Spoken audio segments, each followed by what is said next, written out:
నేను ఏ విధంగా నా ఓటు,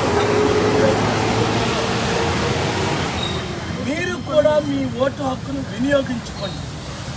చాలా గుడ్ న్యూస్ ఏంటంటే ఇప్పుడు సిటిజన్స్ చూడండి, ఎడ్యుకేటెడ్ యూత్ పర్సంటేజ్ పెరిగింది. ఓటు ఇంట్లో ఉండకండి. ఇదే డెమోక్రాటిక్ చివరి ఎలక్షన్ అని కొందరు అంటున్నారు. చాలా ఇంపార్టెంట్. బయటకు రండి.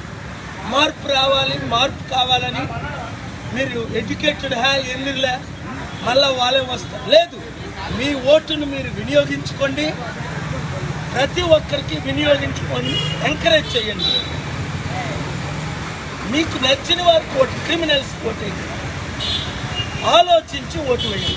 Thank you.